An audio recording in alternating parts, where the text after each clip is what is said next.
back to True-Moto-Resto. So this morning, short road trip.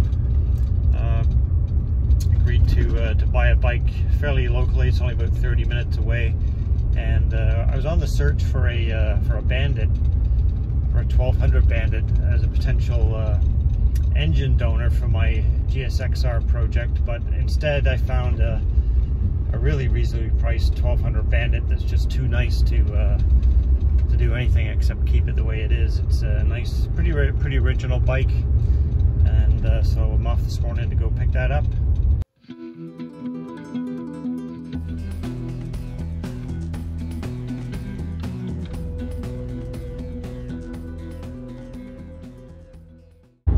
So yeah, I went to see this bike a few days ago, and I think it's been for sale for most of the summer. So I made the gentleman an offer, and he took a couple of days to think about it, and talked to him again yesterday, and we decided to go ahead and do the deal. So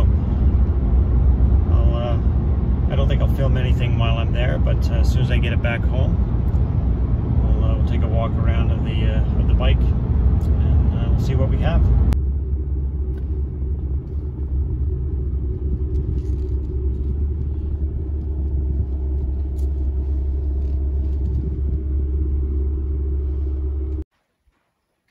Well, here she is. It's kind of dark in here, but I'll get a better video when I get her up into the shop and we'll go over everything. But super clean, 98 Bandit 1200S. Came with the original pipe. It does need a mirror. One of them is broken. Came with a tank cover and a bike cover. Has the Yosh pipe on it. But this is just a quick view. We'll go over it in more detail in a minute when I get it up to the workshop. Just getting ready to drive it up into the upper garage here in a minute, so let it warm up. Still on choke. Yes, in nice shape. Yoshimura pipe sounds really nice.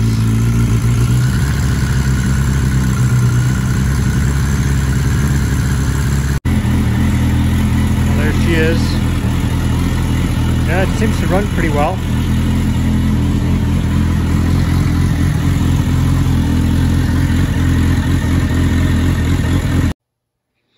So we'll do a quick walk around of the bike, and we'll do, this is kind of the before view before I get it all detailed and cleaned up the way I want it. So generally speaking, super clean, quite original. Still has the reflectors on the front and the rear, which a lot of people typically get rid of. So it's nice to see that they're still there. No flush mounted turn signals, which I hate, and all the original stuff, which is good. It does have a Yoshimura slip-on, well, in this case bolt-on, but I also have the original pipe for it, which I'll show you in a little while. Aside from that, she looks quite stock, and blemish-wise, there's a little tear right here in the seat and a little one right there. So that's it. The vinyl needs a bit of cleaning and a bit of treatment, but I think I'll try to get a vinyl repair kit. I don't really want to spend a pile. I mean, I got a really good deal on this bike, so I still don't plan on spending tons and tons of money on it. So I'll see if I can pick up a vinyl repair kit. It's usually only like $10–15 and fix that. Has the ghastly Bandit 1200 wheel rim stickers. They will be coming off. That's not going to stay. It's on the front as well. Not sure where they are on the front. Oh yeah, right there. You can see them on the inside. Horrible. That's going to come off. And aside from that, broken is this master cylinder clamp. So the mirror perch, I'll call it, which is like that one, has broken off. So the mirror perch is broken, as well as the actual mirror itself. The bike apparently fell at some point, and it snapped the mirror, and it snapped off the clamp. And so I think the clamps are about $15–20 Canadian, still available. They're used on a lot of different bikes and ATVs, so I'll pick one of those up. But the mirrors, this one is still in okay shape. This one is broken, and Suzuki Canada wants about $505 for one mirror, which is insane. I mean, they're ugly. They're ugly mirrors. So there's no way that this bike is not overly rare or collectible, really. So I'm not spending that kind of money on it. So I've got a set of eBay replacement mirrors on the way for this. So yeah, that'll be, I think it was like $50 for a dual set of mirrors in black. That'll be about, I'll call it $20. And then the only other things that I've seen so far, which are not standard, is these bolts through here. Those are certainly not standard Suzuki issue. So that has to, I mean, that's the kind of stuff that just ekes. I just can't stand that kind of thing. So they have to be replaced. It just really irks me. And then I'm certain that Suzuki and any manufacturer of motorcycles never used a Robertson wood screw to attach things. So that has to be sorted out. There's one on each side there. So yeah, we can't have that. And then aside from that, it's really going to be kind of detailing work. Those pipes really need to be polished up, which shouldn't be too difficult to do. And then there's just, I think just minor, there's some scratches of the paint on the cylinder head. So I should be able to, the valve cover here, find a reasonably decent matching paint for that. These kinds of plastics will clean up quite nicely. They're starting to fade a little bit. I have a product that I'll use to bring that back. The paintwork in general isn't too bad for this is a 25-year-old motorcycle now. It's a 1998, so there's obviously you're going to get a few scratches here and there. I'm pretty comfortable that I can get most of that out. Some wear here on the tank. I don't know if it's possible to see that, but yeah, you can see there's a bit of, kind of scuffing, probably from a jacket or something like that. So we'll see if we can buff that out. And then this is the other thing that we'll have to get sorted out. The starter motor case there has some surface rust on it, so I might end up pulling that out, give that a paint, put it back on. As long as it's not too much of a pain to get out of there, we'll see. One way or the other, we'll touch it up. Even if I have to mask everything off and just kind of blow that in somehow within there. We'll see how far I have to take it apart to do it. But yeah, aside from that, it's been dealer serviced apparently for most of its life. And as I look back through the vehicle owner history, I actually know a guy that used to own this bike back in I think 2003 to 2008. He's just a local guy down the road actually, so he would have also taken good care of the bike in his tenure, because I know him quite well. So yeah, aside from the things I just pointed out, it's really just a darn good cleaning and detailing that needs to be done. I might at some point pull the carburetors off, change the plugs, just clean the carbs. There is a bit of a, like the bike will rev out, but if you snap the throttle hard, there is a bit of a flat spot around 3,000, 3,500 where it doesn't want to respond really well off the throttle. If you roll on, it'll rev right up, no problem. If you snap the throttle hard, she just kind of stops and bogs a bit at 3,000, 3,500 there. So it does have old gas in it. So the easiest thing to do for a start is to change the fuel and change the plugs, and then see how she goes from there. Aside from that, I'll pull the carbs off and go through them if necessary. But generally speaking, it seems to start well. It idles well, and some of that bogging actually goes away a little bit depending if you've got the bike on choke. So I expect that maybe it's just a fueling issue. We'll take a look at that. I'm not too concerned about it, but yeah, overall the bike's in pretty good shape, especially for a black bike, because they tend to show all of the marks and all the blemishes. And overall, it's a pretty clean bike that should be even cleaner by the time I'm done. Out of the, you can't really see it here in this kind of light, but it's actually got it's a black bike, but in the sunlight, it's a metallic black, and it's kind of got a bluey purple metal flake in the black. So it's kind of an interesting color scheme. Inside, it doesn't look metallic at all, but outside, it's got quite a sparkle to it. So, and that's in an original Suzuki color. It hasn't been repainted or anything. So yeah, we'll get this thing cleaned and detailed, and then we'll come back to see how it looks. And the other thing that it came with, there was this kind of like a tank, one of those vinyl tank covers that kind of goes around here to stop, you stop scratching on the tank. But I find those things, I don't like them. They can sometimes cause more damage than they prevent. But that came with it. It came with a bike cover and like a bag for the cover, which I don't anticipate ever using. The mirrors, which one of them's broken, and also the OEM silencer. So anyway.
Right, so I did a paint cleaning, polishing, so the paint's come up reasonably well, so I'm happy about that.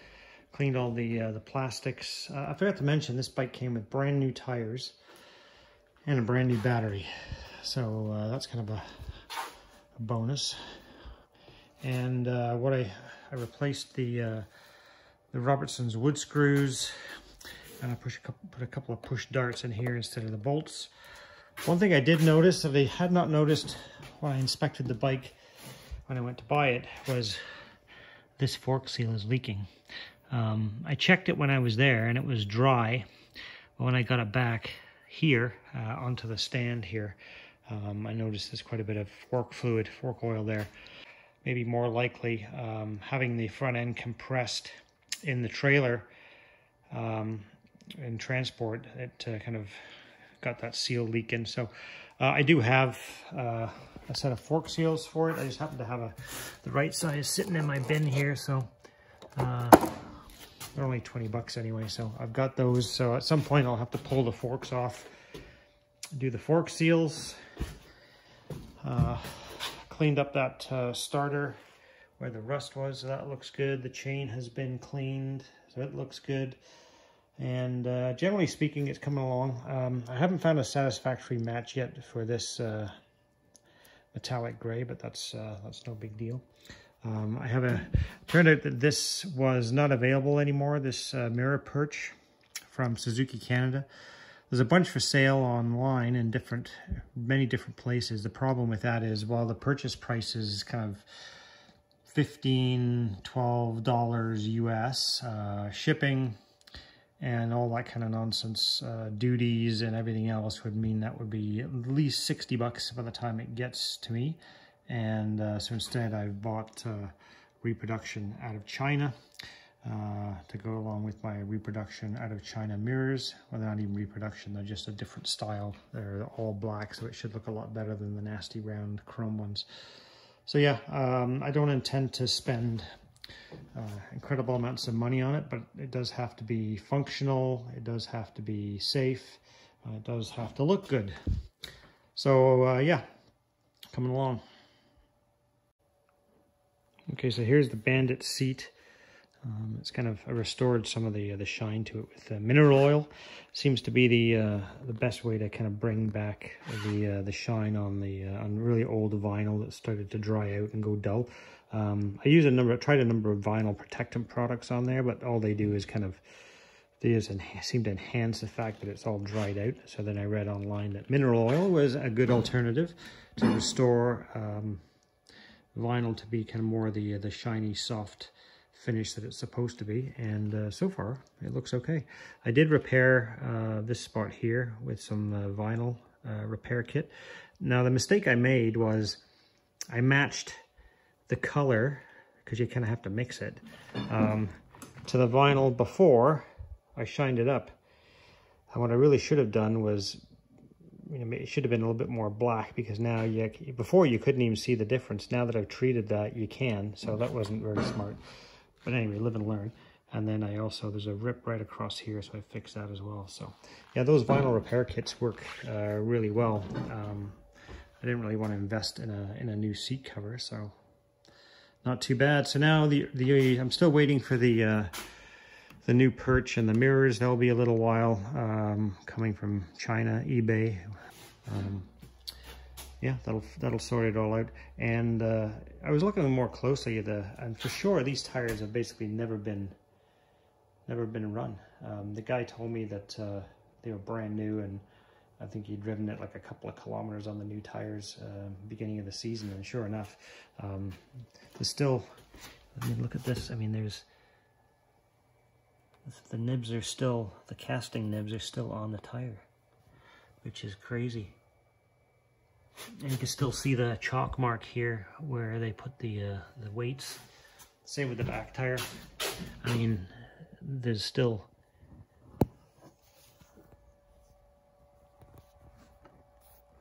nibs on that tire. So he basically rode it back from the dealership that put them on, which is just around the corner from his house. And that's it. So brand new tires. I'm pretty happy with this deal. I got this bike at a really good price. So the only other thing I am gonna do, I can't remember if I mentioned this before. Well, it seems to run okay. When you roll on the throttle, it revs out. When you snap the throttle, she's got a bit of a dead spot at about 3,500. And so I know it's got a jet kit in it, because it turns out I actually know the guy that used to own this bike many years ago, and I know he put a jet kit in it. So I'm going to try and raise the needles one notch and see if that'll get rid of that dead spot when you snap the throttle. I'd like that throttle response to be a little crisper, and so that's something else I'm going to play with. So, but what a great looking bike. I've always been a fan of the Bandits. I used to have a 600 Bandit S. It was a 2000 or 2001 in blue. It was my first new bike, and I loved that bike. And I tend to find the older Bandit, like this is a 98, with the simpler front fairing, looks much better. The big kind of cat eye lenses on the like the 2001s, when they kind of brought out the next generation, I didn't think were quite as attractive as this. But this is a nice looking bike. The only color scheme I think I like better than this is like a dark green, which kind of has some of the gold lettering, where this has kind of got a gold lettering as well. But the dark green looks really good. But I think this is a nice color. Okay, the new mirror perch arrived, so I got that bolted up, so it looks good. And now just got to get the mirrors on. So I've just moved the Bandit off the bike lift. It's going to sit here for a little while until I get around to doing the fork seals. I have to bring the Valkyrie up here and take the wheels off, because I got to put new tires on it, so I need the lift free for that. So that's going to conclude the video for the Bandit S1200. And the next time that you see this, it'll probably be for fork seal replacement. So thanks for watching.